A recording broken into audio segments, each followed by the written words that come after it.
औज़ुबिल्लाहिमिनश्शैतानिर्रजीम बिस्मिल्लाहिर्रहमानिर्रहीम। अगर आपने दुरूद पाक नहीं पढ़ा तो दुरूद पाक पढ़ लीजिए। अल्लाहुम्मा सल्ली अला सय्यिदिना मुहम्मदिन नबिय्यिन उम्मिय्यिन व अला आलिहि वसल्लिम तस्लीमा।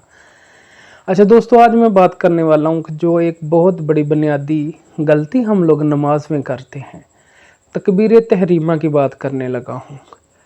जब भी हम नमाज पढ़ते हैं तो सबसे पहले जो हम कहते हैं अल्लाहु अकबर, इसको तकबीर तहरीमा कहा जाता है।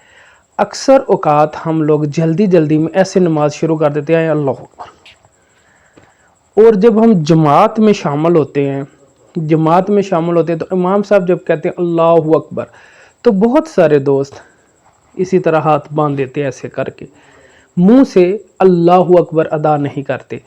अगर तो आपने अदा किया तो ठीक है, अगर नहीं अदा किया तो भाई हमारी नमाज नहीं होगी। जब हमने फ़र्ज़ ही छोड़ दिया तो हमारी नमाज नहीं होगी। इसलिए आप ख़ुद भी सोचना कि ये फ़र्ज़ है। और उसके बाद जब इमाम साहब ने रुकू के लिए अल्लाहु अकबर कहा, तब भी कहना चाहिए अल्लाहु अकबर हमको। अगर नहीं कहा तो तब गुंजाइश है कि नमाज हो जाएगी, क्योंकि बाकी की तकबीरें जो है वो सुन्नत है। सुन्नत छूट जाए तो नमाज हो सकती है, मगर अगर फ़र्ज़ ही छूट जाए तो फिर नमाज नहीं होती।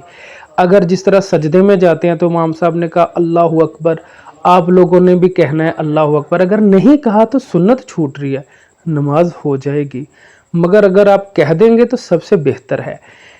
अगर आपने शुरू ही की नहीं की तो समझ लें आपकी नमाज नहीं हुई।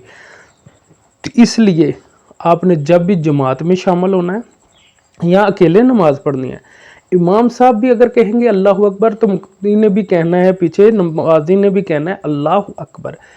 इसी तरह नमाज जनाजा की 4 तकबीरें वो भी फ़र्ज़ है। जब उधर भी इमाम साहब अल्लाहु अकबर कहते हैं तो हमें भी अल्लाहु अकबर कहना चाहिए। दोस्तों, आप ख़ुद भी देखना, अगर आप भी ये गलती कर रहे थे तो अपनी गलती दुरुस्त कर लीजिए और अपने दोस्तों और साथियों की भी दुरुस्त फरमा दीजिए। अस्सलाम वालेकुम।